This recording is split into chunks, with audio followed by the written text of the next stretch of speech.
Good afternoon, everyone. How are we this afternoon? Amen, amen. I'll allow us to gradually funnel in, and then we'll start the program proper. How many of us remember Dr. Phil? You remember Oprah Winfrey's Dr. Phil? Phil McGowan, to be exact. Back then in the 90s, we had Dr. Phil, which ran from 2002 to 2023. The good thing about that, he had his moment, but now we've got Doctor Kaj. Ilford Central got Dr. Kaj in the house this evening, and he's here to speak to us on the topic of understanding autism. I know that Dr. Kaj is quite familiar with the brethren. That's why his knees are not shaking at this moment. So as we commence this program, just have an open mind as to what he's about to present. And for those online, welcome to you also. So at this moment in time, Dr. Kaj. So thanks for inviting me back again.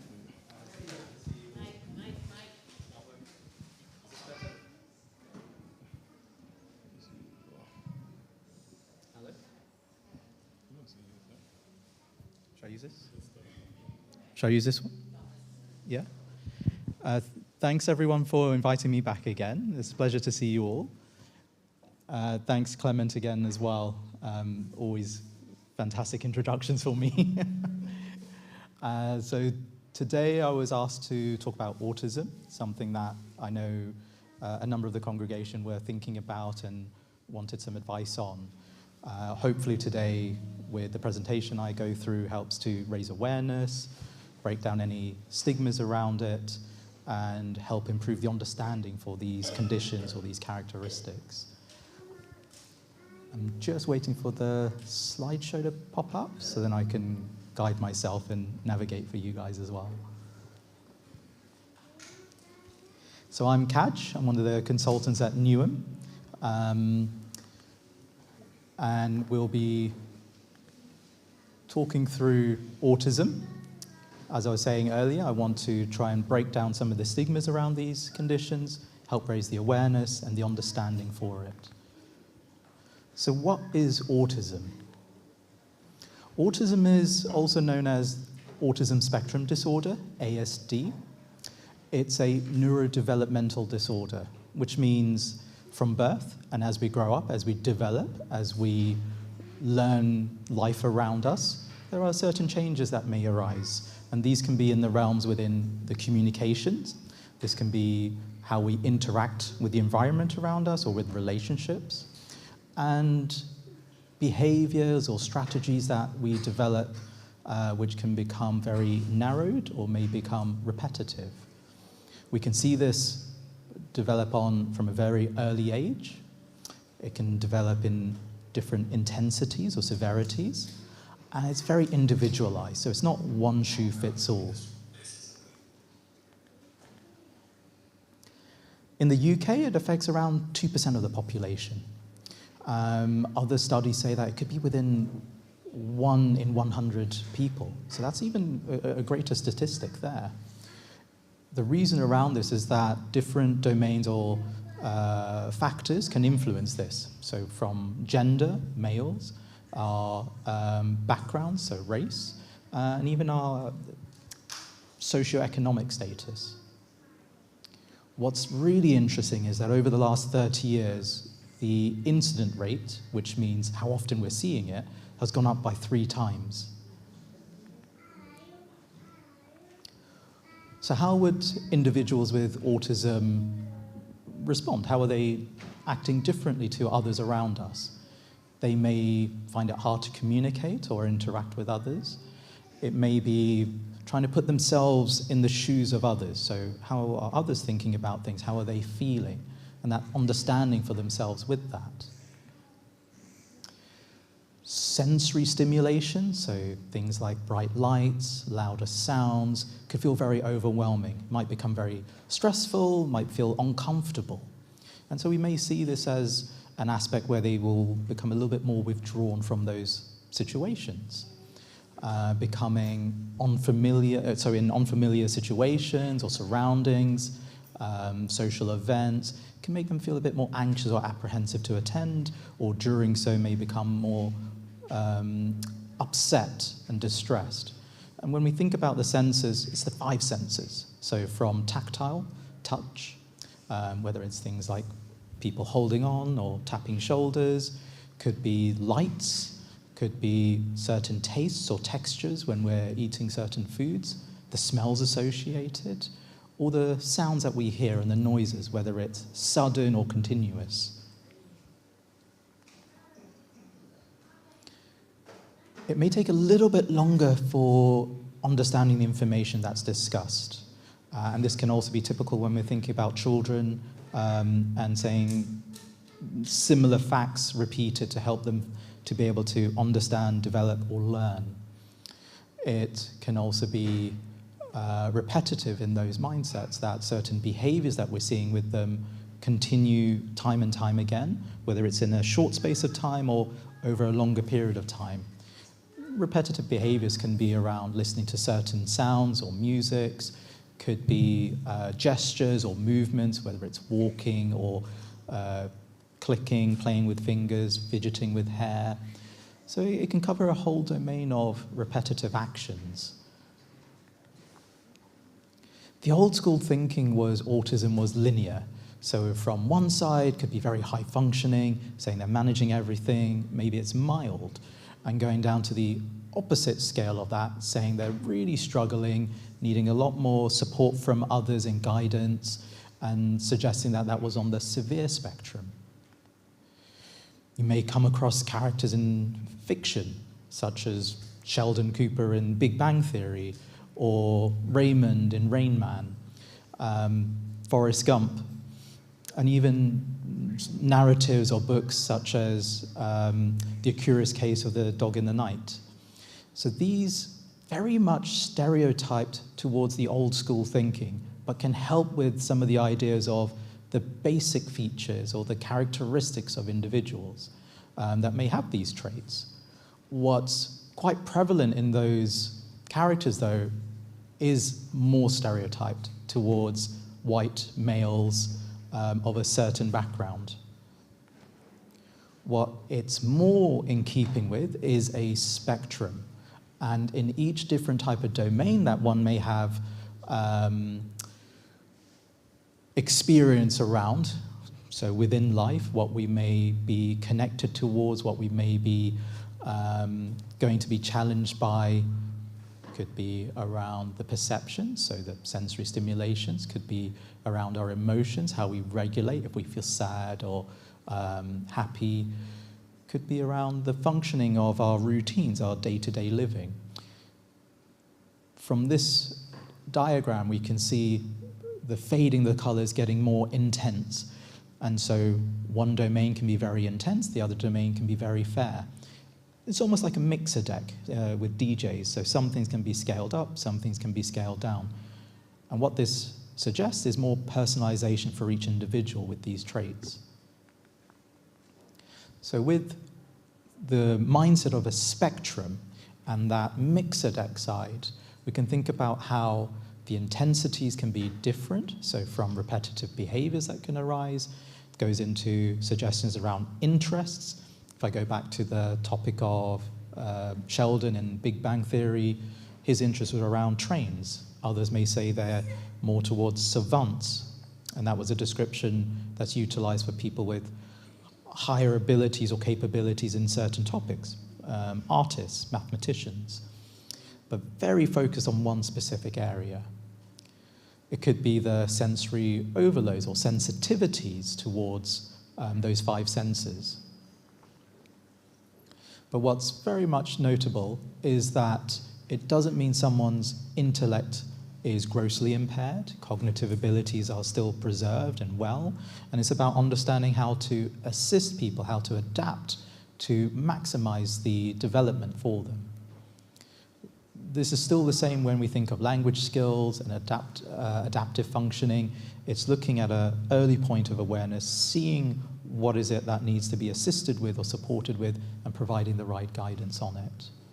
So what it highlights is that we need to be thinking more of a personalized support.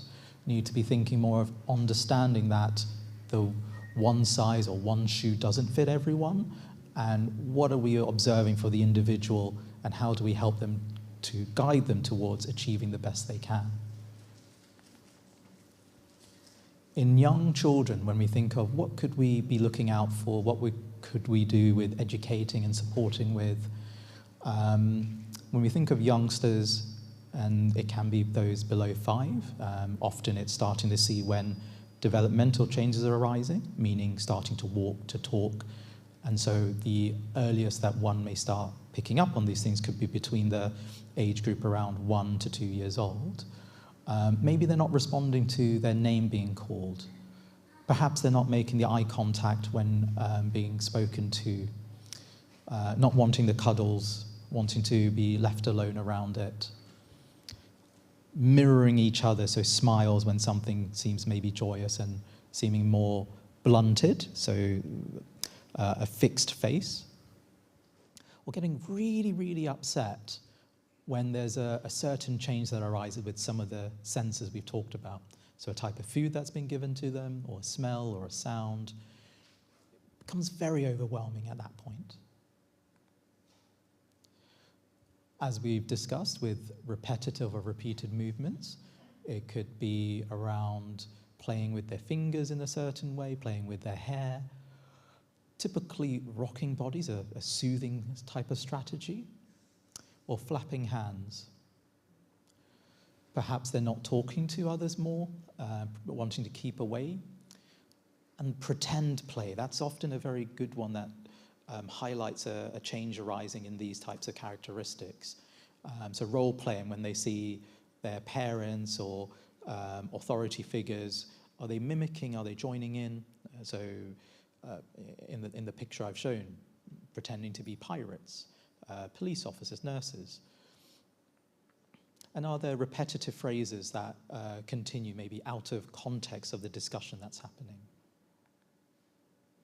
As children get older, these things will change in some degrees. Perhaps it's not being able to feel what we call empathy, putting ourselves in the shoes of another, understanding what maybe they're thinking about or what they're feeling around a situation that's arisen. Speech can continue to develop in odd ways or unique ways, and the phrasings can continue. Perhaps rather than a collaborative discussion, they're more talking at someone, instructing. Routines can become both positive and negative, or struggles.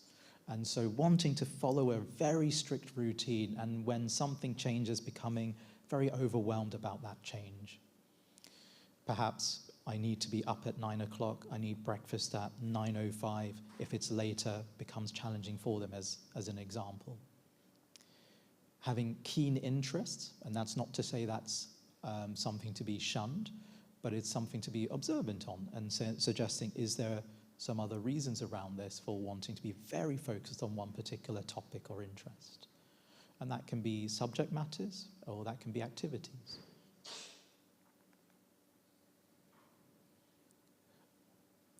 Perhaps we're asking them to do certain tasks that they're not used to and becoming very overwhelmed by that, upset. Perhaps we're seeing friendship circles not growing, that they have either prefer their own company, or maybe just one very specific individual that they will say is their friend, or a limited pool of individuals. Friendships themselves may be discussed in a very different narrative of how we would discuss friendships, and one may not have such a close relationship to the other, but they will conclude that that is the friendship. Metaphors may be poorly understood, and so things are taken very literally, such as if we were to say, when they're standing up on stage to give to sing for others, and we say break a leg, they're saying, oh well, no, I don't want to break a leg, I need to stand. And so not understanding those phrases.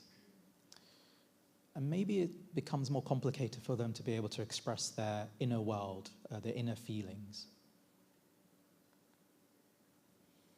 What's interesting is there are notable differences between genders, so boys and girls. And it can be much more difficult to identify autistic traits in females. What's been noticed over the last 10, 20 years is that girls appear to be able to hide some of the signs, coping in a more different way, mimicking more of those that may not have the same characteristics. They may stay away from situations that they find difficult to preserve a sense of safety or stability. And during those, seem to be able to cope better in the situations. They may have fewer repetitive behaviors, and ultimately it becomes harder to spot that differences within this population. As we grow older, into our adolescence, into adulthood, what may be picked up on is that limited pool of friendships again. Maybe making more friends is a bit more difficult, or they prefer to keep to themselves.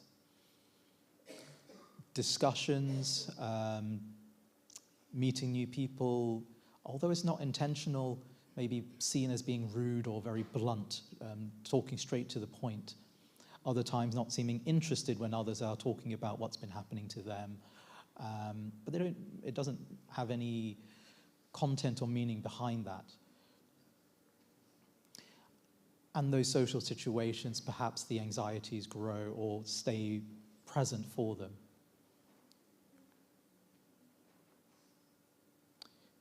The ability to continue to express themselves, maybe that's still perpetuated, so struggling to find the words of how I feel.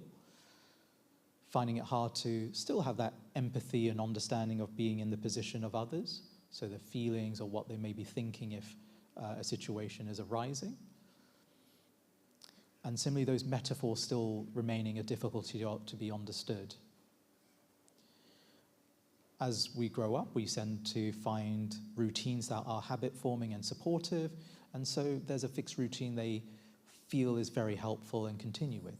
Again, it doesn't mean it's a bad thing, but these are observations that perhaps can guide in better understanding of an individual. So if those routines do get broken or change in some way, maybe we're noticing the anxieties that arise around it. Other features that may be seen about within adults are perhaps not following social rules, maybe interrupting, talking over others, rather than waiting for the natural pause in the conversation. Eye contact may still be limited or avoided. Wanting to remain away from the closeness of others, in the proximity or getting too close. Perhaps not liking to be touched or tapped. Perhaps they find that they can see the greater details in things, which can be helpful for certain careers.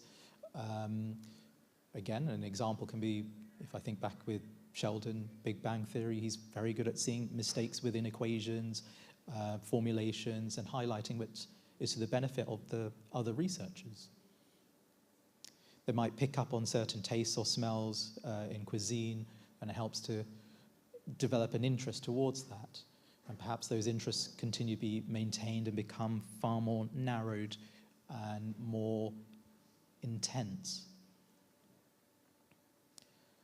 You will see often the joy that comes from it, of something they find comfort in, able to relate to others and talk around.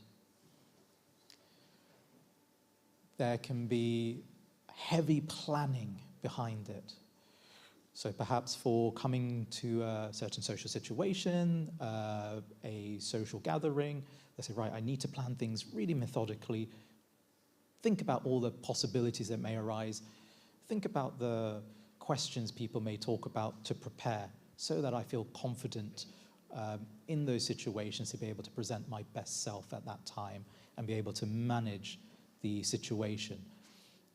And if we were to put ourselves in those positions, just the amount of energy that goes into that to then come towards the flexible situations of life and then what it must mean to try and hold those plans, the positions, the ideas for what may arise in a day-to-day situation. If we go back to females, so getting older, we've been saying how coping and developing and hiding certain aspects can arise. And those characteristics, structure can continue to develop into adulthood. And so it can be harder to pick up on these as observations. An individual is keeping it together, is trying to formulate how to fit in with those that may not have the same characteristics. So they continue to copy others, maybe mimic languages or phrases, postures, to see that they are included and inclusive. They may remain quieter in some situations, not want to talk about their feelings, and again, seem to be coping better than others of the same conditions may have. And so fewer signs may be observed, and similarly the repetitive behaviors.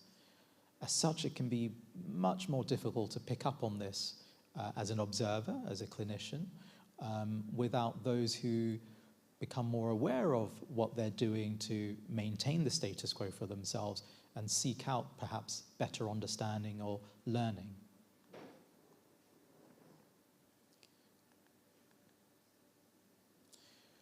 When we tabulate that all together and we think of those who don't have these characteristics, and we imagine the world around us as we navigate it through, get so much information shared through us, through our five senses, through the community, the discussions we have with others, the risk awareness that we have, and we process that.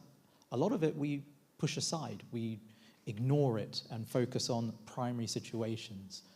The focus can be sometimes visualization. So as you're walking across the road, you're looking to see what's around you before you cross. However, those that may have these characteristics are absorbing every single information, and rather than what others may do and focus on the visualization, everything is trying to get processed and can become much more time and energy consuming.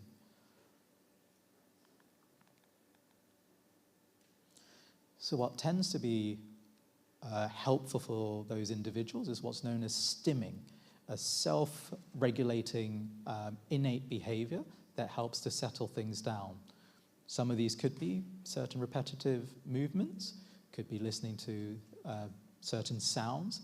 In essence, utilizing one of the sensory modalities to help a sense of calming. Rocking, spinning, walking, or known as pacing. These are some typical ideas. Humming is a very classical one where we may be able to observe. And it's not to be shunned or excluded because it's having a purpose that is helpful for that situation.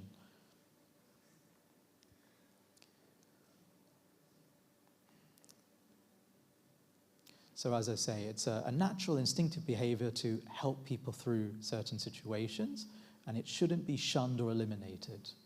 It's a soothing coping tool that helps with the regulation of the anxiety or the mood situation.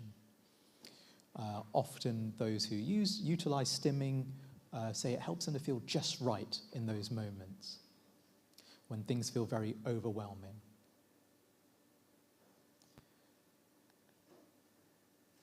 Some of the things, as I've highlighted, I've got in this diagram. So pacing, nail biting, clapping, rocking.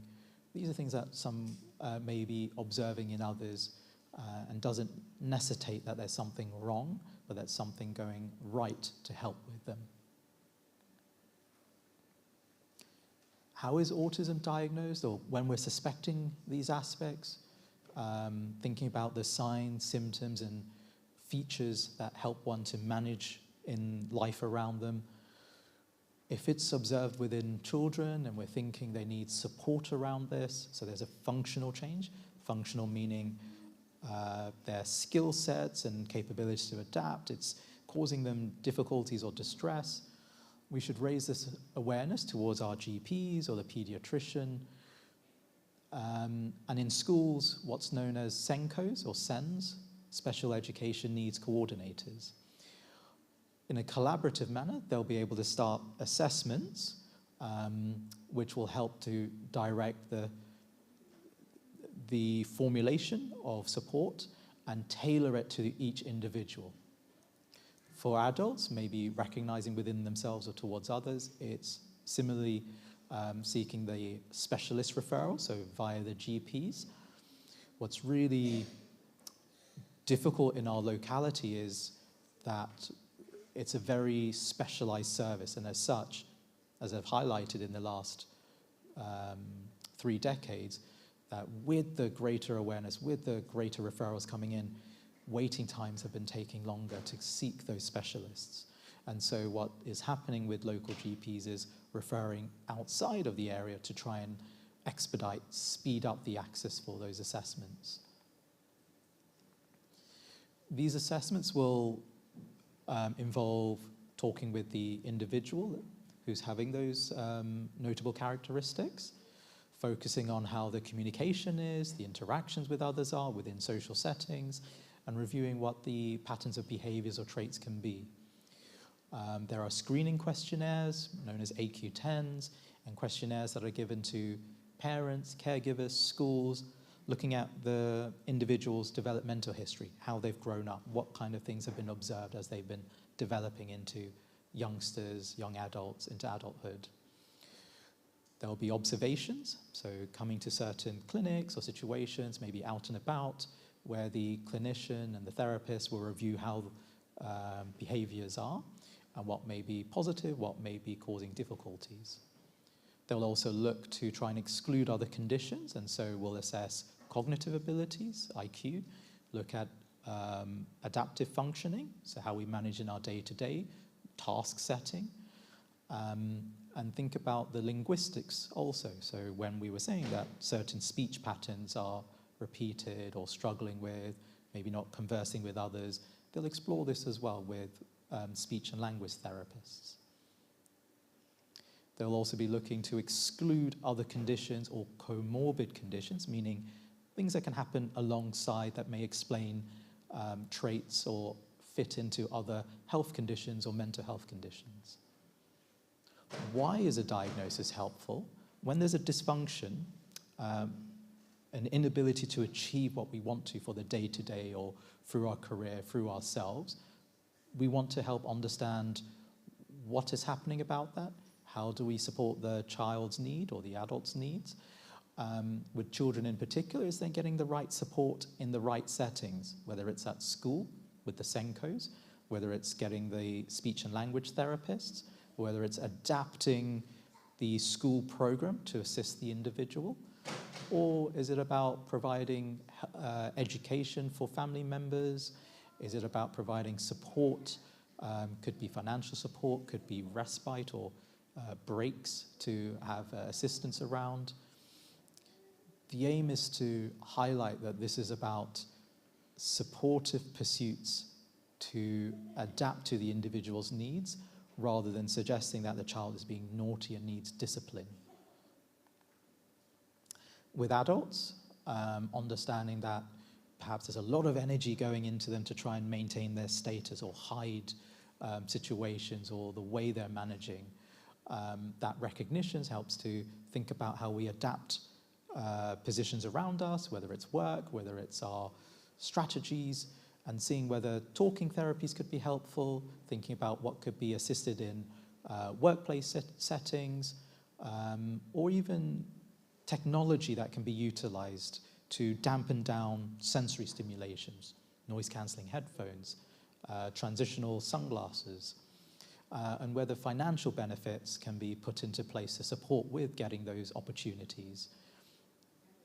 With education, they can also, similar to children's education, higher education, they can adapt the courses, give more time for exams or courseworks. A lot of things can be put in to help people to learn at their right pace. Late or later diagnosis. Often the case is that as we are raising the awareness, observing changes that are occurring, we are diagnosing in childhood, so before 5, as early as 2. And what we find is that each individual, as we said, it's very individualized, what may be overwhelming or underwhelming to them. At different stages of development, we can pick up more and more. And as these get identified, it could be that as one grows up, they get the right access to the services and support. As we said, it's been in the last 30 years that greater awareness, greater understanding is coming through and picking things up. And so late or later diagnosis can arise. Many children, teenagers are getting picked up with this because they're going through more independence being put towards them, more responsibility put towards them, routine and structure changing as we get into the late teens, 20s, having more independence put forward and strategies, daily structure, all changing around. And so this might promote more stresses or anxiety, which then highlights changes that require assistance.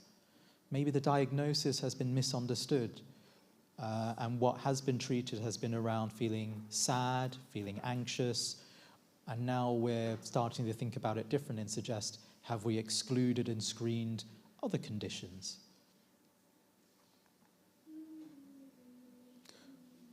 As highlighted with coping, hiding, and trying to maintain that status quo, one of a very typical phenomenon can be around what's known as masking.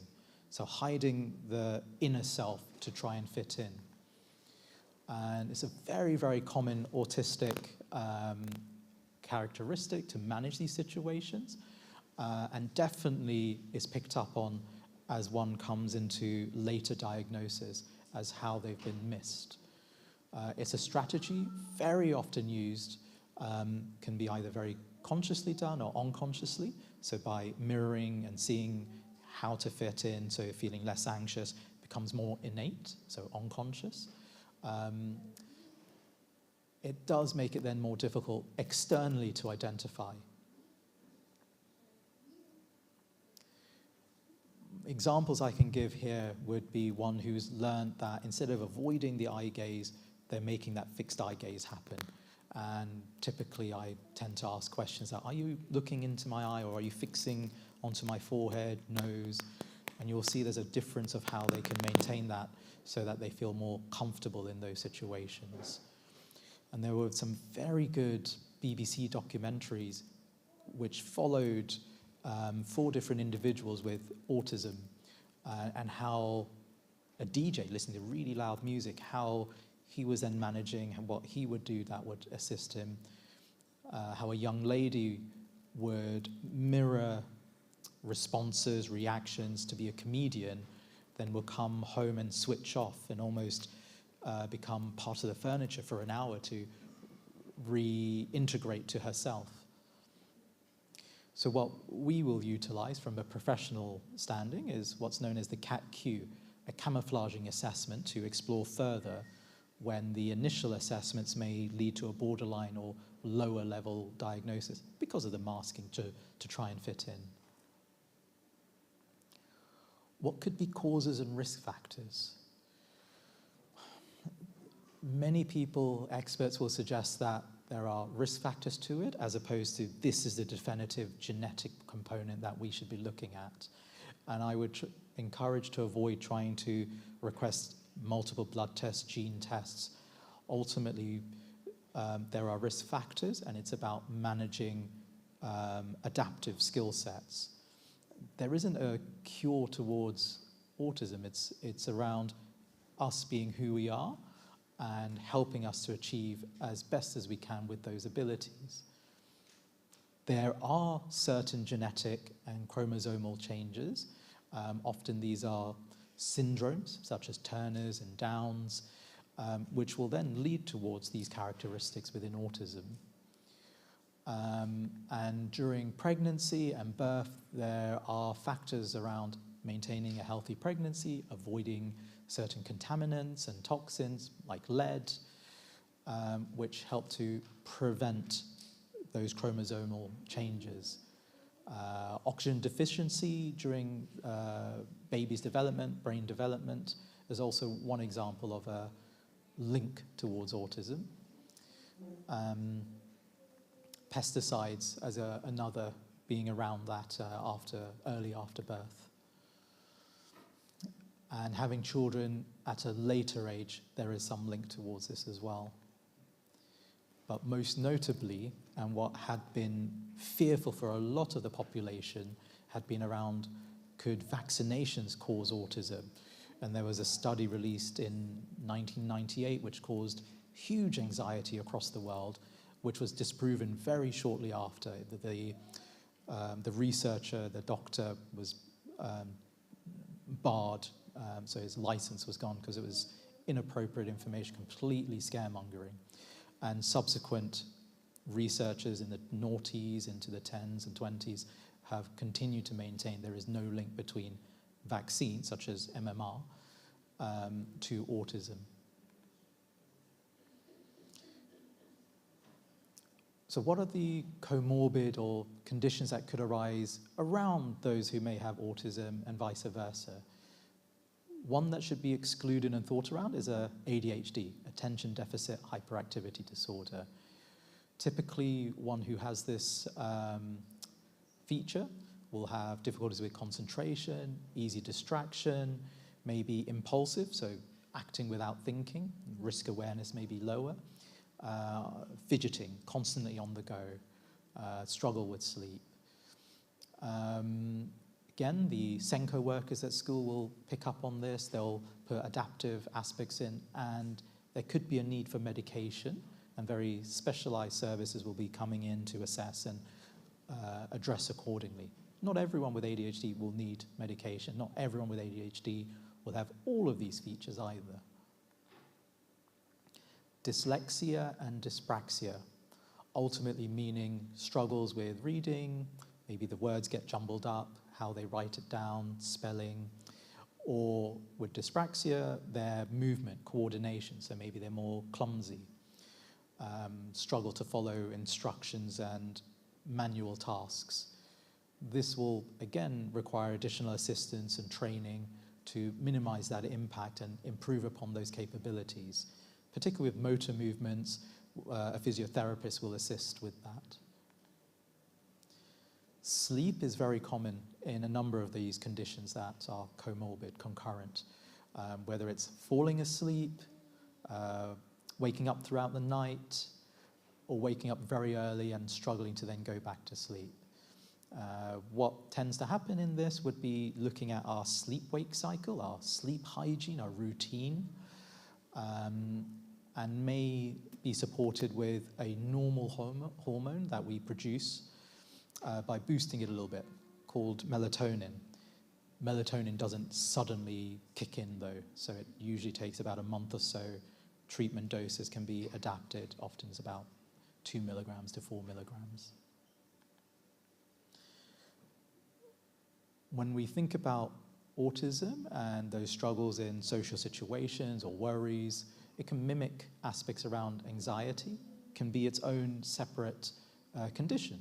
So anxiety, depression, OCD, obsession or really rigid thinking, struggles with adapting to the change towards it.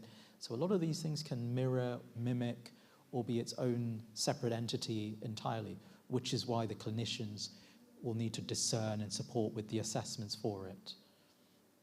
With the right interventions, and these can often be psychological, talking therapies over a greater period of time to assist, or with specific medications to dampen down those phenomenons. Often antidepressants will assist with all three of these. Learning disabilities or difficulties, often this is thinking about IQ, how we understand new or complicated information. Does it need to be repeated often? Is it still struggling to then learn that skill set? So whether it's new skills, regular skills, how to look after oneself, do they need more and more support around it? This comes into that supportive element within learning disabilities. And with this, we'll need greater care assistance, supports, and adaptive interventions towards social environments, home environments, schooling environments. Epilepsy, in essence, around seizures, seizures, fits, uncontrollable shaking for a very limited time. Other seizures can be seen as absent seizures, meaning they seem to be vacant, standing still, staring blankly into space.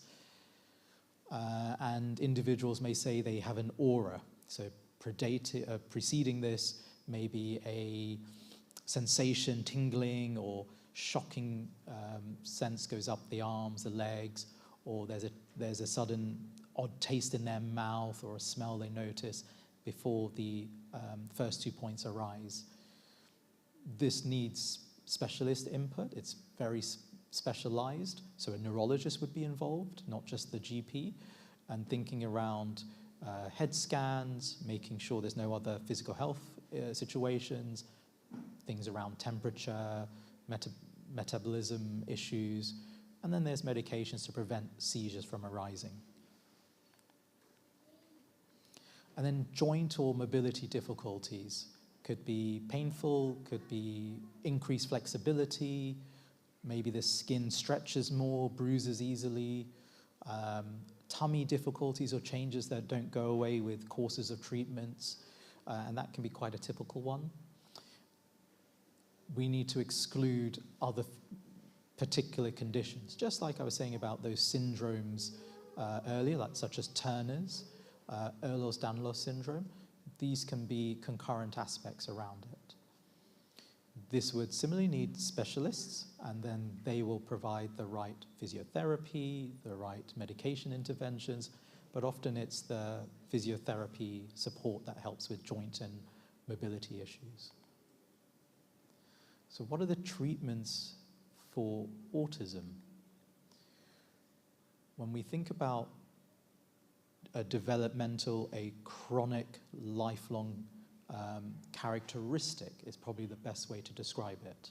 So it's not that it needs to be cured, it's who I am.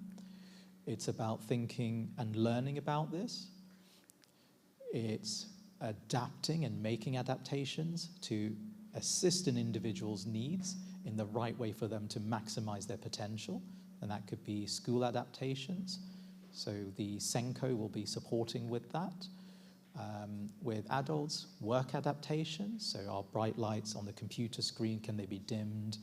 Have the seating been adjusted and the type of textures on it been helped so the tactile, the touching sensation is reduced? With the communication difficulties or struggles with speech, particularly in younger years, speech and language therapists can assist. The mobility difficulties, physiotherapists. So these are all things to help someone achieve the highest functioning they can be.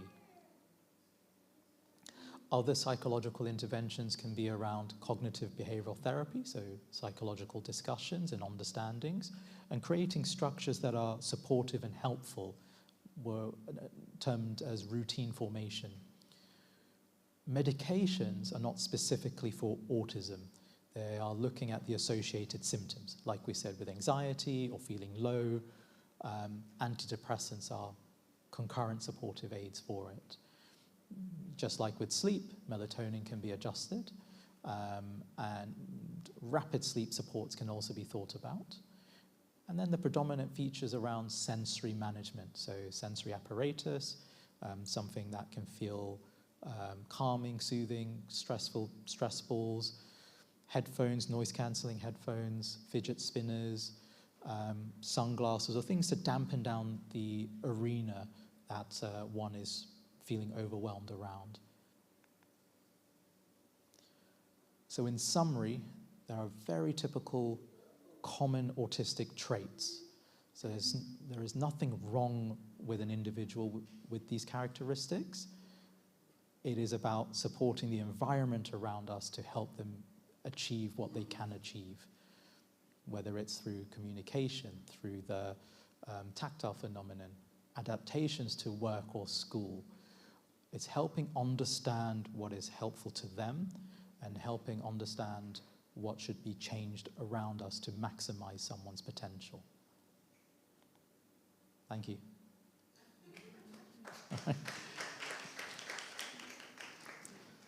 Are there any questions about what I've talked about? Any queries?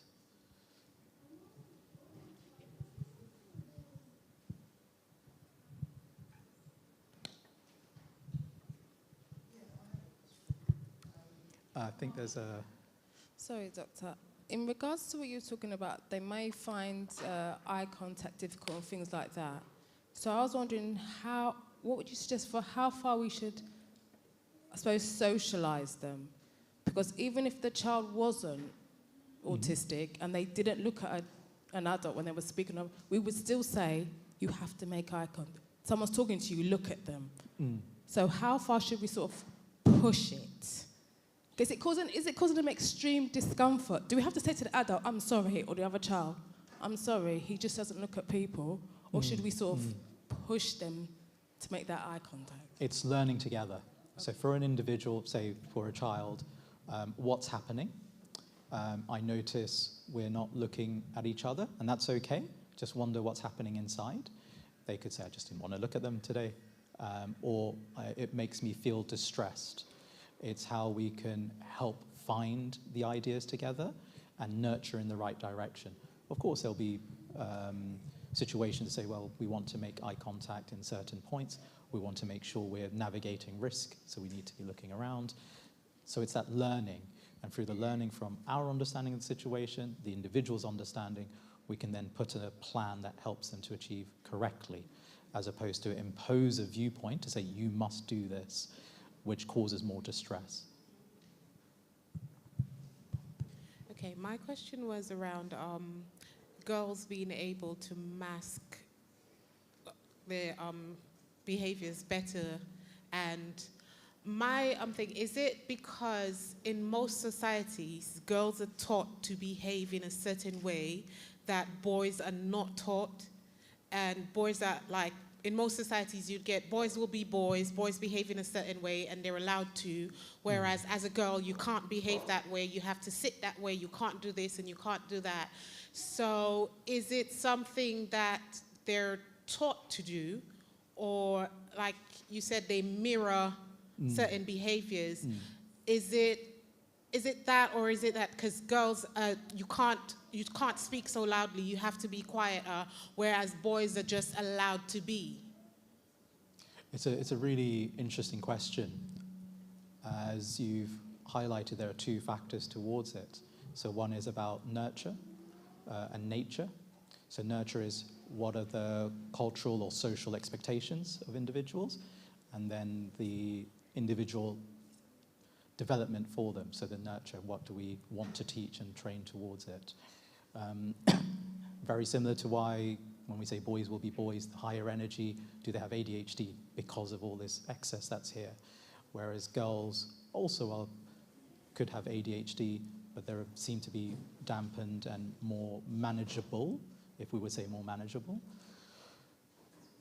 It is an interesting phenomenon. I don't think it's been understood very well, and that's why it's more recently we're picking up a review of how we are, one, raising awareness for this, like today. Two, should we be changing the assessment so it's gender specific? Or thinking about one who has certain biological differences, what do we do for that? Is it around maturation? So girls tending to develop a bit quicker than boys. And then what group are they surrounded with? So girls all together, mixed schools, boys all together. What are the differences there? I think it would be an interesting thing to continue to see what's promoted and supported. But I think I've kind of answered part of your own question by, we have expectations, and so what does the individual think of those expectations to then mirror, to then develop towards it? So I think you kind of answered it at the same time as what we will probably be needing to look at further forward. My colleague, Dr. Iola, and I, we were saying very clearly from our, Dr. Iola is one of the other inpatient consultants at Newham, works on triage ward, female triage, and we were thinking that we need a separate type of assessment for young adults, young women, because there's very clear differences that can arise from our experience, and is what is coming into vogue to say that these are things we need to be more aware of. Hi. Hello. Thank you for, actually, some of your answers were already answering some of the questions I was going to say. But another point I wanted to raise was So my son was diagnosed at 3.5, he's now 19. And when he first learned of autism, of his own autism, he was probably about 7 years old. Mm-hmm. And it was because he overheard a conversation, I think. But he asked, well, what does that mean? Am I autistic? What does that mean? Mm. And I explained to him, and in a way that I thought was most suitable. And I just said, well, you know, actually, you're very good at doing certain things, and you're very good at concentrating for long periods of time on things that you're interested in more than some children your age. So I gave it a very positive spin, and that was fine for a while. And in fact, he wore it like a badge of honor for probably a few months, I would say. But over time, so remember, he's around about 7 years old, but over time, he started to change his perception of what it meant to be autistic. And I don't know if there was anything specific or just the way, whatever he was picking up. He was in a mainstream primary school at that time. And he went from being okay with it, even proud of it, to being quite anti, to the point where he didn't want to talk about autism. He didn't want to be associated with autism. And he, more than anything else, he really disliked being around other people who were autistic. Now, now that he's getting to be a young man, he still displays that dislike of autism generally. And I was just wondering if this is something that something that you have encountered with, say, young adults or even children, but certainly now he's a young adult, where he's really very negative about autism. And my concern is the way that it's impacting his self-esteem. Is that something you can speak about? In terms of, I work with adults, so 18 and above. Those that I've worked with who are within the spectrum, it is trying to understand breaking of stigma and social acceptance. And stigma is the prime word there. That there's something different, but that doesn't mean there's something bad. And often the individuals I come across where we talk about later diagnosis, so the 18s going on. This is, hello? Yeah. Even I've seen those in their late 40s, one in their 60s, where we then said you have these characteristics. It's what does that mean? What does that do for me? If you've already lived your life up into your 60s, you've developed strategies and methods, and what will it add to you if not of any other benefit? Those who are therefore in their 18s, becoming more independent, they're becoming more, they're, shall we say, flying the nest, learning what life will be for them.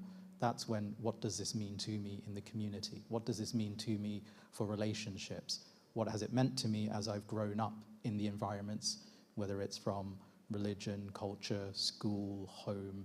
How has it changed or been impactful? That's where the education comes in. That's where the learning and understanding is developing from, which hasn't been the case for 10, 20 years ago, to assist with that, and why this is to try and break the idea that there's something wrong. And often when I speak to young adults getting into their 20s, what is this diagnosis going to do for me? And why are you trying to suggest there's something here? That's the bit where these supportive discussions are, to say it is to help you achieve, it's to help you be you, where things around you may be barriers. We're trying to break those barriers down by understanding that you're not the problem, you're not the one who's difficult, it's that we haven't understood how to do right by you. And it's why I highlighted the media, the fictional characters, because they're very stereotyped. Again, Sheldon Cooper, funny, does odd things. Well, is that someone who's autistic? Look how he's struggling with all this. And is he being made fun of, or is he being included. And so that, as well as Rain Man, as well as Forrest Gump, it really stereotyped. And that's where it's to say there are whole different characters and knowledgeable individuals. And what I suggest to others is to say you will find a lot of individuals who may be on the spectrum, as I said with that circle diagram, who adapt to life within certain fields or careers because they like structure, because they like definitives. Could be doctors, could be lawyers, train conductors, anything that helps them to achieve in the right way. You'll see they'll probably have certain type of characteristics that fit and help, but they've not been diagnosed. So there's always a trait in everyone. And I've put an example towards when we feel anxious, who does the nail biting, who does the tapping of the feet. We do things that are stimming for ourselves to support. So if we're all doing that, we're all slightly on the spectrum. And that's one way of helping people to understand that it's an inclusivity. We are all different, but it's including us all in the world around us.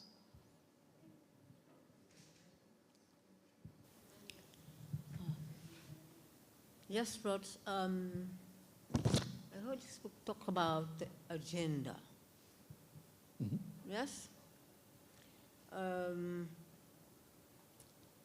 Bible phrase, Psalm 139, verse 14, it says, I was beautifully and wonderfully made. And God goes on and says, marvelous are thy works, and that my soul knoweth right well. The verse expresses the gratitude for God's interaction, deliberately creation of human beings. God created human beings in his own image. And now, because sin have destroyed the whole nation, men think or believe they got the power to go to interfere in God's creation. I was created by God, you was created by God. So why is that people is calling this agenda business? Why men want to interfere with God's created people? Can you tell me if those people knows the scripture or they are following the scripture of what God declares in the Bible? Can the Bible lie or not? Why they go to these things? Can you tell me if these people know nothing about the Bible at all? Thank you. I think there's different walks of life and different religious perspectives, and therefore there's different ways of terminology to understand and explain.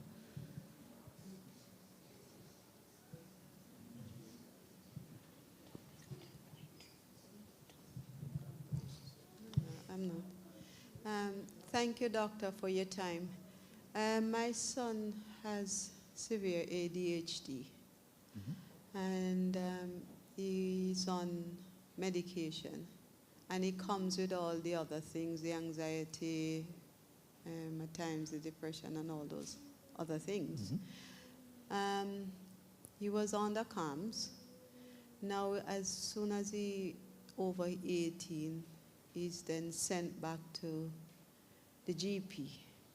Now, when he was on the CAMS, the psychiatrist says that these medication, because they are so powerful, because it's the brain, they have to be changed every couple of years.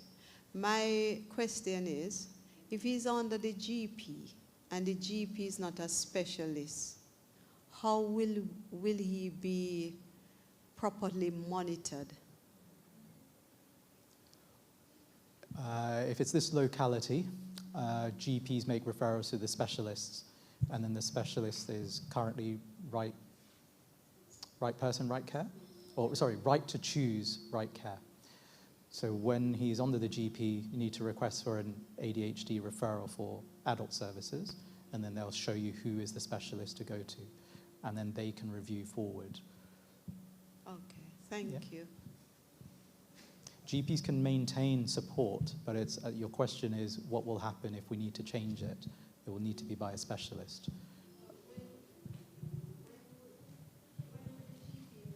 Change. When would the GP knows when to change that medication? That's my anxiety. Just as we see GPs, when we think something needs changing or support with, GPs can then be requested to make those changes or support. I would advise, as the concern is if something arises, how soon can change happen, how soon can it get reviewed, is to check with a GP. Has a recommendation been to refer to an adult ADHD service? If you make that request now, it means that before a query or difficulty arises, you already are with a service to be supporting you. Okay, thanks.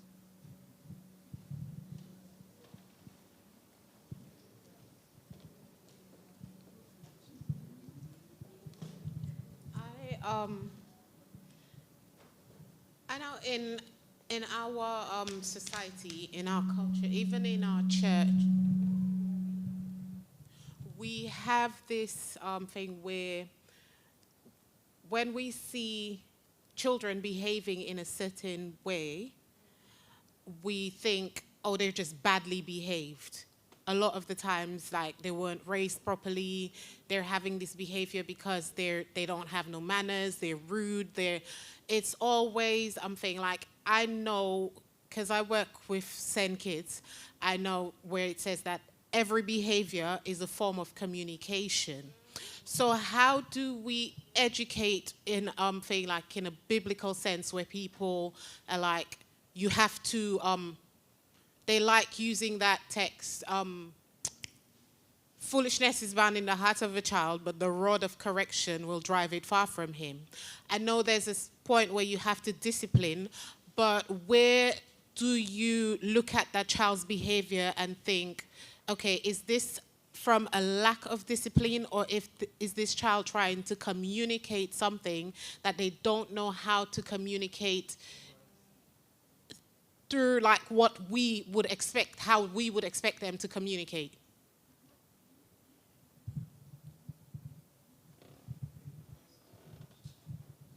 So it comes back to the question on nurture. So the expectations of an individual, the expectations from adults. Adults don't necessarily have to be the immediate parents, caregivers, but the community as well, and the guidance. If there are repetitive situations arising, it's still the understanding of where that comes from. As you say, what does any action communicate? What is the situation arising? Has a voice been given to the individual to express themselves? And how are they able to express? Voice doesn't always mean talking. It can also be writing, drawing, role-playing, so that any situation that's seen as acting out or naughty can then be understood as, one, does it need discipline? Or two, is there a communication of something more deep-seated there? And three, as we've highlighted from a health perspective, could there be other health elements here for us to understand? So we're not hyper-focused on just health, or hyper-focused on sociology, or hyper-focused on behavior. We're thinking dynamically through this. The emphasis is learning, understanding, and working together. And then every position there assists to nurture the individual culturally, socially, and respectfully. A moment.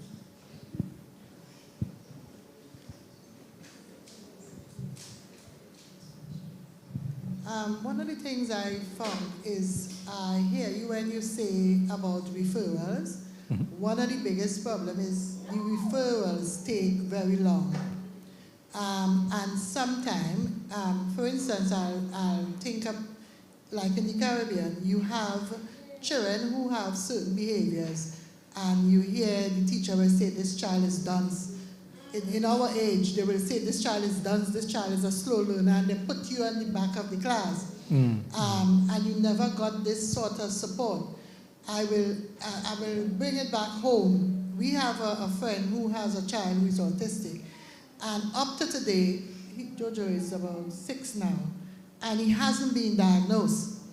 And the mom is a doctor. She has actually seen it in her child for herself and told the teacher, and and the father has changed patterns, because everybody says, if you see him how he jumps up and run and carry on, you will think he's a miserable child. But nobody knows.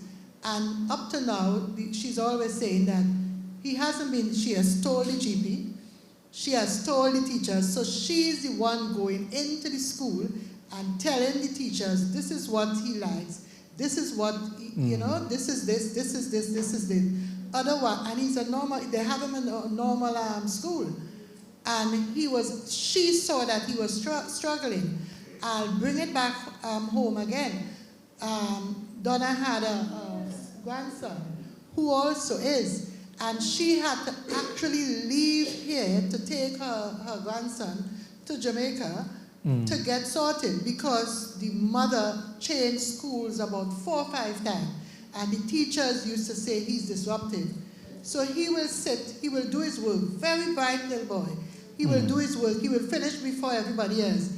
And the minute he finished, he wants to move on. And the teacher said he was disruptive, he was disrupting the class. So one of the things is, how I hear you said to Gadia about referral. You see it now, a lot of children are like that in England here itself, and not getting referred, and it's taken so long. What does parents do when even you or yourself may not know what to do? So yes, it is very much acknowledged that education needs to be understood not just by society, society meaning living in the community, but also by those who are the professional providers, school, so teachers. So they should have the awareness there. Each school should at least have a psychologist, speech and language therapist, but it comes from the SENCO. So the special education need advisor, they should be involved. So if they do not have that, then it's to raise it, my personal view is then to raise it to the head teacher to say, we believe that these are the adaptations that are needed for our loved one. It's not been addressed, and that's a failing on the system. And we understand there are pressures on the system, but in order for them to achieve, we need to be guiding and making sure the right aspects are there. Moving schools should only really be done. Can you hear me now? So to summarize, schools should have the right adaptations to support individuals. If they do not have that, it needs to be raised up to the head teacher to say why, and do they have the funding to support individuals in need of support. SENCOs should be in each school, and they then address how to get the right assistance in each department. And if they are unable to achieve that for the individual, then they will suggest whether a specialist school and where that can be assisted to, where they will have the supportive needs and the assistance, but there's a threshold. So how much care need is required for their adaptations. When there's dysfunction to that, that's where the problem is, and that's where the failure is of a system that needs to be addressed and improved on. So it's sad to hear that to help the individual, we're having to move completely away to get that. The second part of the question, though, was the referral. The referral, we do not need to wait for an assessment to be concluded when we can see adaptations can be addressed. That's why I point out that it needs to be addressed there.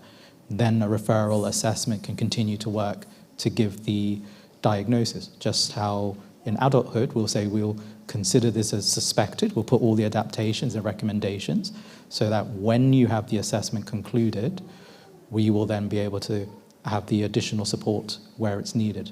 But it doesn't mean it has to delay waiting for a referral, waiting for assessment to be finished.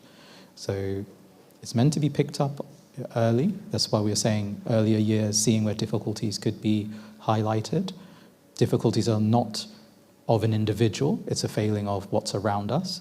So what do we improve on so that those failures become opportunities so that others will have those opportunities as well? Yeah, I think, even talking from a personal experience, what needs to be done, even when they see the child have these needs, there is also, or the school thing, there is a funding issue. Mm. So they will say, oh, the child don't need to, why they need another label? So we don't have to do anything, they don't need another label. So what you have to do to push for your child is you have to get a statement done. And once they have a statement, then the local authority are bound to provide these cares. Yes, all these opportunities that you said are there, but they don't always, even with a statement, sometimes they don't do it. But if you get a statement done, it's in the statement, then they have to provide it. Mm. Thank you for sharing that. I did have a question, but I can see you've been waiting. Do you want to do it first? Oh, okay. Thank you. So, yeah, Claire's been waiting for a while. Yeah, I'm going to try and make this really quick because my situation is quite complicated and it sort of links in with what you're saying from school provision, etc. So my son got to the end of primary school and I made a decision that I really wanted him to be in a special school rather than in mainstream secondary school, mainly because, okay, my background is a secondary school teacher, and I saw some of the situations that arose from children who were in the mainstream secondary school and really not coping very well at all. Mm-hmm. And I think sometimes because parents didn't want, maybe because they didn't want the stigma of having their child in a special school, they thought, no, go with the other children. Mm. But for some children it might be okay, but for a lot of children it really is not. And it's actually quite heartbreaking, to be honest. Having made that decision to take him out of, to put him into a special school, rather, we then had a further complication because the special school then said, he's not really coping very well with this. Mm. So it's like a catch-22 situation. Long story short, he ended up having one-to-one tuition rather than being in school with other children. And that was kind of okay, but it lasted for over 6 years. In fact, it went into 7 years, largely because the local authority didn't keep on top of those annual reviews that they're supposed to do. Yeah. Anyway, the long and the short of it is that he got to 18 and I was really frustrated with them not doing the review, so I got my MP to nudge them, I'll say politely. We got the review. It wasn't really a review, it was them turning around and saying, oh, hang on a minute, he's 18, he doesn't need any more tuition. So they then made the decision to cease his education health care plan, which is the new version of what used to be called a statement. Obviously, I wasn't happy about that. So long and the short is that we are actually going to go to court. And we have a court date for early next year. But in doing that, it's meant that they ceased his tuition. They've also blocked any possibility of him being able to make an application to go to college or to get any, job training scheme that's... Apprenticeships? Yeah, apprenticeships, supported apprenticeships, because he no longer has that education health care plan. Now that we're going to court, they're suddenly scrabbling around trying to patch together something that will work as an education health care plan. But it's been quite a minefield, so I'm just putting that in. It's not really so much in a question, but just to say to anyone who's got younger children coming up, just beware, because my feeling is that it really comes down to finance. It's about money, and they will, I say they, local authorities are basically stretched. They are. Yeah. So you're going to have to be quite sharp-elbowed to The get any help. Thanks for sharing that. the annual reviews, the CTRs, are meant to address individualization of care and support. Again, care and support also involves educational needs and should have transition plans, which is what you're highlighting, transitioning from different periods in time towards it. It's the same where each review should address what is supportive for the individual to continue to maintain their development and their future progress. What I haven't highlighted in the discussion is about, which I touched upon in terms of routine and stability, is that change can be dysregulating and disruptive. Not to say it wouldn't be good, but we know that transitions can be difficult. So moving from one situation into a new situation that we're saying is meant to adapt and be helpful can be very difficult. And each change requires reviews, requires support, with the client individual being able to share what their experience is and what will be helpful. That is the aim of the CTR. That is the aim of transition plans. And transition plans are not just environment to a new environment, school to a new school, but also different age changes and making sure strategies for becoming an adult. 18 is an arbitrary number. I've seen very immature 20-year-olds. I've seen very mature 16-year-olds. So when we're moving on, becoming more independent, there should be strategies. Again, it's just personal view. There should be strategies that assist with it. And I'm pretty sure it's meant to be there. So it sounds like there's learning that the service should be having in order to make sure that we help everyone. Regardless of financial situations, that should highlight we need more to help this area, which is why I highlight about social economic status, about race, ethnicity. There is aspects here, depending on areas we're in, where what is the support, what is the help, and how do we address this? It's by raising greater awareness, greater understanding, greater knowledge of what should be available and assisted with. So you can make the right statements, you can make the right questions to get the answers addressed appropriately and not be, shall we say, fobbed off. And so should be able to say, well, hang on, this is what should be happening. Earlier on in your presentation, you mentioned that there is an increase in children being born with autism thing, and I'm just wondering, even listening to the struggles that people are having now, if you are having an increased number of children being born with this disability, yes, I'm sure it's an element of disability, then, why is it? And, I shudder to think, how then will it be dealt with that we have a greater number of people being born? Mm-hmm. So 2 parts, why and how will it be dealt with? I don't think it's that more and more are being born as if there's a worsening of a situation. It's that the understanding of what it means to have certain characteristics was redirected to other things. The naughty boy, so ADHD, suddenly we understand actually this is probably there. Rigid behaviors, it was like, oh, they need discipline. So it's understanding that these are characteristics within the spectrum of autism. And that's where we're changing from that linear kind of doing very rigid, very emotionally disconnected towards the mixer deck of syndromes and symptoms.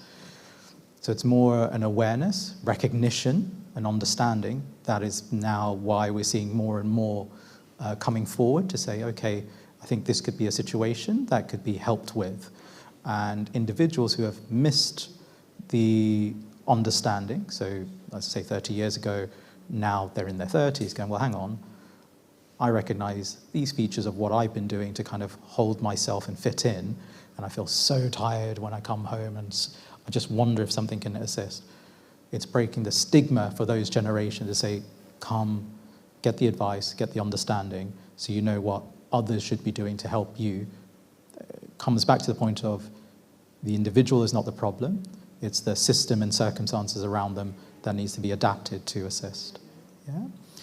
And comes back to, as I say, areas we're in, ethnic backgrounds, social backgrounds, for how we get access to care, which is not right for, say, East London having a certain financial input for this, and other areas maybe having more input for this. So it's about recognizing, well, if we have individuals that are highlighted to have these traits, should there not be improvements within the local service to support with that, and how? So whether it's independent schools that have the greater provision, whether it's general public schools that are assisted with providing those provisions, that's where we're saying we want to understand, we want to learn, we want to assist. Then the deficit within the health system is how many are trained up to do the assessments, how many are available for now the influx of more awareness, so people coming in saying, I think I have these situations, how can I be helped, to get the right access of care. But you don't have to wait, as long as we understand what could be changed and supported with, to make sure adaptations already start than waiting 6 months, a year, 2 years, as I've heard has been a situation. So to be mindful that there is the right to choose. So when going to the GP for accessing support, they will give information of, if the local area does not have the access here, what is nearby so that you can have the access. And that's what I've been hearing with my recent clients, that they're able to go through the GP, and although it might be the neighbouring borough, they're getting something within 2 months as opposed to 6 months or a year. Did I cover your questions? Yeah. Okay. What I wanted to say was maybe just a little bit of advice, or just to be aware for parent carers. It's something that we need to look into while they're still young.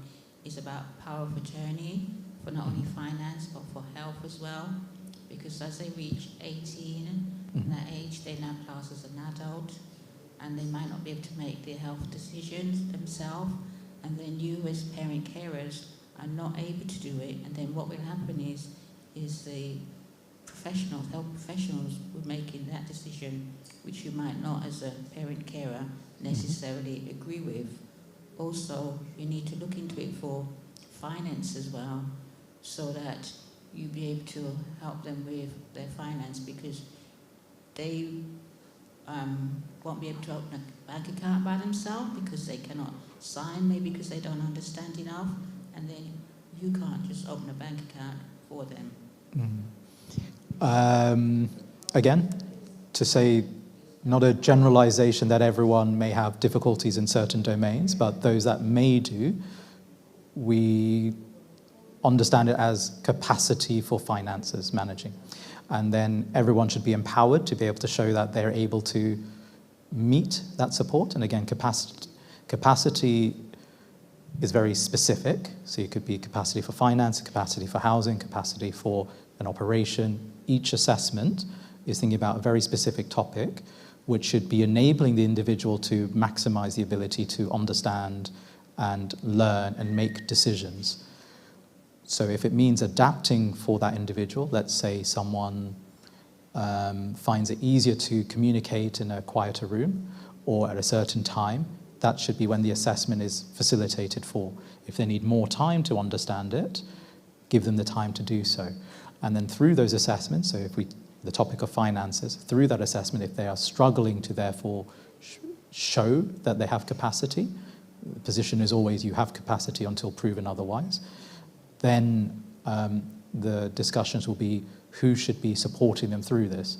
Is there, and an advocate would be someone I would suggest is present, so that they share the same viewpoints I'm suggesting, to say, well, you guys haven't done this, or you're just firing questions really quickly when they need one question at a time to process.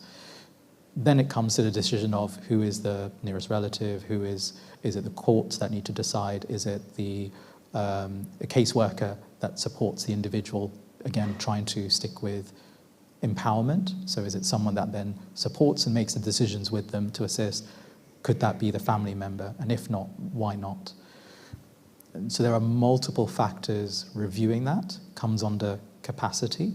and then it decides on whether there's a removal from an individual to external sources, family, or an external service. And then it should get reviewed. It shouldn't then say for always. That final decision. You have to go to court to get. Sometimes, because if you're removing someone's status for it, you'll need to have it written in a certain way and say when you're going to review it. So it's not saying that they lack capacity and that's it. It's, are you reviewing it regularly? Are you checking what their decisions are? Maybe things have changed. Maybe their learning and understanding has improved upon a position. Again, it's not to generalize. It should always be individualized, and as such, supporting each person to be able to make decisions on very specific topics. Sometimes it is courts that then need to be involved to make definitive answers when things can feel grey.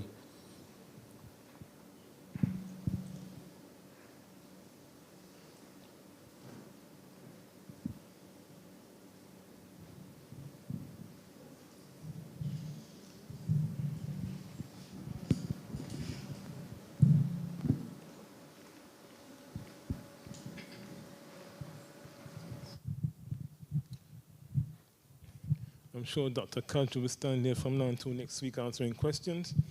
I know he's got to go home to the missus, so we're going to spare you for this afternoon. Right, thank you very much to each and every person that's here this afternoon. It's often that we get a professional in the house to bring to light certain things that we may have been asking questions about but never get the answer. So thank you very much, Dr. Kaj. Good night. Sure. Brethren, thank you all for coming this afternoon. Another enlightening and informative program. And as we go home this evening at least, let's spare a thought for those who are voiceless in the context of ability or disability for that matter. And let's support the families and loved ones of those who are experiencing some form of disability. So as we stand, let's be on our merry way. And as Sister June prays, Sister June prays, let Sister June pray. I just want to thank Dr. Cam again. Cam, these programs, you need to have it in the morning time, where we have more people. So that will be one of my prayers, where we can have it where we have a bigger group, because it's something that we all are going through. It's very challenging at this time. Yeah? Oh, Lord, Father Jesus, I just want to thank you for your love and your kindness, oh, Lord Jesus. Lord, you are always here. And we can rely on you with everything, oh, Father, Lord Jesus. I want to just thank you for being able to help us to be enlightened with certain things. There are some things happening that we don't understand. And even in our times, we didn't know anything about it, but now we are being aware. Awareness is very good. I just want to thank you for your love and your kindness towards us, oh Lord Jesus. Oh Lord, teach us, oh Lord Jesus, that we may read more and that we may understand more. And it's good that Clement can bring the doctors to at least help us along the way, oh Lord, because some of us don't even have an idea what's going on. So I thank you, Father, Lord. Lord, you are the great healer. You are our Father, oh Lord Jesus, and we trust you with all things. Anybody in the house at this present time who have children or grandchildren who are going through this struggle, it is in your name, O Lord, Father. I ask you that you cover them, O Lord, from the crown of their head to the sole of their feet, and that things may be enlightened and that their parents will be able to cope with the situation and things may be sorted out. So as we go to our separate homes, I ask you to give us guidance as we go in our different separate homes. I ask you to bless every family represented here this afternoon. I ask you to carry us safely to our individual's home and bless us and keep us. I also thank you for continuing to bless Dr. Cam, that he takes out of his time to come and educate us about certain things, and also to bless Clement that he takes the time also to bring it so that we can be enlightened. I just want to say thank you, and God bless us, oh Father, in Jesus' most wonderful name. Amen. Brethren, before you go, tomorrow we're at Valentine's Park, around about 11 o'clock, the walkathon. Bear in mind, folks, we including myself, I have to lose a few pounds, so let's cover the kilometers to reduce the poundage. Have a good evening, brethren. Glad you leave the 99, always for the one. So glad you leave the 99. Oh, I remember when you